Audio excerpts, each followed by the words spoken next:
Hey y'all, Country Bumpkin. Thought I'd do a little update on my vegetables and fruit.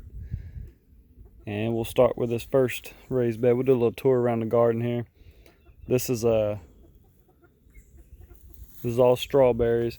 Most of these are all-star, starting at this little popsicle stick here. These are Ozark. Some of them aren't doing too hot though. But the all-stars doing pretty good. I don't know if the other ones were dead when I got them, but I probably need to send them back. If you have any questions on planting anything or whatever, let me know in the comments. But you have to be real careful how you plant these strawberries. You got to plant them mid-crown. You know, you can't go too deep or too shallow. You'll dry it out or rot it. But anyways, most of these are all-stars. Those are summer bearing, so we'll get one good fruit crop next year in the springtime. Right now it's 2020 spring. The Everbearing we might get one crop in the fall. This fall, I've planted them in the spring just a few weeks ago, but if we get a crop, like I said, it'll be just this fall, and then next year it'll be spring and fall. That's the difference in the Everbearings and everything. But anyways, thought I'd show you around. Very important to have a rain gauge. Just about everything needs about 1 inch of water per week. Some things are more specific, but can't go wrong with at least 1 inch. Anyways, we got some peas. I do all kinds of peas, but they're all just along the fence here. Those will be coming up here eventually. There's some sprouts in here somewhere.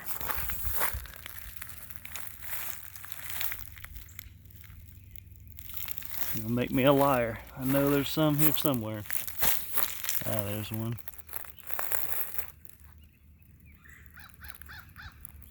Cool. But I got a bunch of them come up, and then I've watched other YouTube videos, but I did cardboard, and somebody had a bunch of pine straw, so that's what I did for my aisles here. These mounds are 12 inches high, maybe about 2 feet across each, about 5 or 6 feet. Those are gonna be for the watermelon. I haven't planted those out, which is probably a good idea because they say it might frost, and we're May something today. We're like May 4th or 5th or something. So I do have plants growing from indoors for the watermelon, but I haven't put them out yet, which is probably a good idea. But some people say they swear by direct seeding, which I've seen, which I might do too. But I already got a head start. Actually, the Amish down the street here have some that they sell as seedlings too. I might give those a shot just because the Amish does great stuff, you know. Those are more peas. I'm doing the Three Sisters over here. If you haven't seen that, I'm sure you can YouTube that, but the big thing is they're supposed to intercrop, basically. You know, the corn shades the zucchini. This is summer squash zucchini, and then we're gonna plant some pole beans once the corn's about knee high, is what they say. A little corn coming in right there. Most of these are early corn. I planted these out just for some giggles. See what happens. I'll do some late corn too. Shut up. My chicken's acting crazy. But anyways, corn's coming in. Pole beans are gonna go in once they're knee high, and they can climb. The pole beans will climb up the corn. Anyways, there's lots of videos on this too. My mounds are about 14 inches across or so many inches high, 3 or 4. But mounding's good because it captures sunlight and heat and stuff like that, and that's why most of my stuff is mounded. Not everything. I am intercropping with a fourth sister, which is amaranth and sunflowers. They're supposed to bring in pollinators. And so, a little chicken coop over there. I got some newer chickens. Y'all seen my other video. Some Rhode Island Reds and another Buff Orpington. I like those buffs. They're not real irritating like that Delaware. She is just going crazy all the time. Compost down yonder. mostly cow manure and whatnot. Just my apple trees. Got a yellow delicious doing pretty good.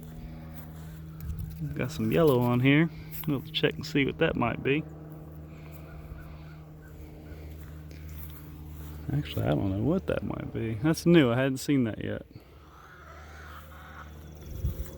I've had more problems with that with ants and aphids, I think, already. I've been keeping a good check on it. This is my, what is this? Jonah Mac. It's a Jonathan McIntosh mix. Sorry, I suck at doing all this at the same time. Videoing and talking. But anyways, that's doing pretty good, Jonah Mac. I should have pruned these down more, but the guy I bought them from said, don't worry about it, so I just did what he said this time. But maybe later this year, there's a lot of reading on pruning. I was supposed to prune it back so much percent down to maybe 3 feet or so. That's a Fuji. So I do have this is supposed to be a Catawba, not Catawba, no, this is the dagnabbit. What was this thing called? Not a grape, muscadine, that's what it is. And it hasn't done anything, so I don't know. I don't think I pruned it back too far because I got a grape over here. This is a Catawba. And I didn't prune this back too, and about the same. But this one I planted even later, and it's already coming up there. So pretty excited about that. That's pretty cool. There's a lot of problems with those in Tennessee though. They say black rot and all that stuff, but I got early morning sun, all day sun, all to the afternoon. I mean, it's gonna get at least 10 hours.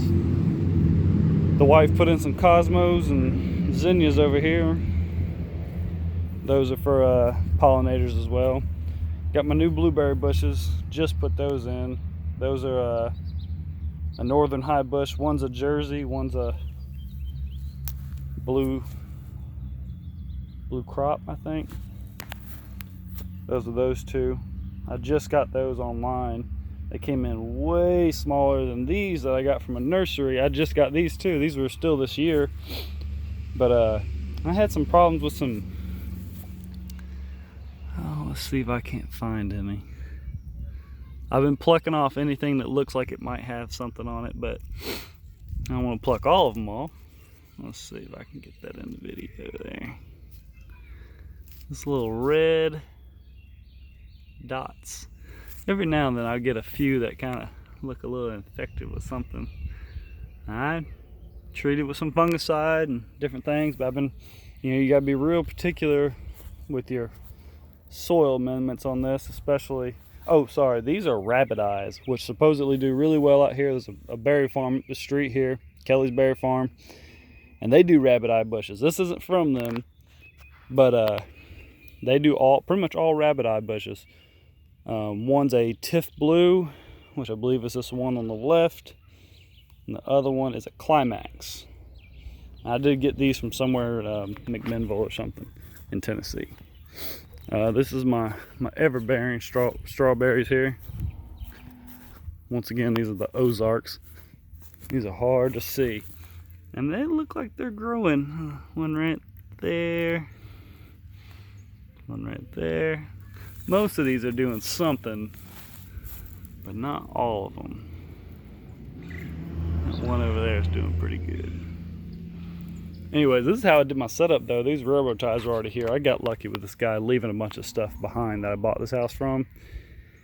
But anyways, that's pallet wood just drilled right into it. That's bird netting right on top of it.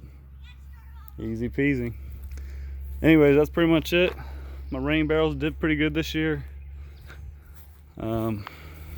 Yeah, if anybody wants to know anything or see anything, you let me know. I got 25 seconds before my thing shuts off. Let's see if I can't scoot on over here to these tomatoes. I got these from the Amish. They did real good so far. Anyways, that's my stuff. If anybody wants to know anything or see anything,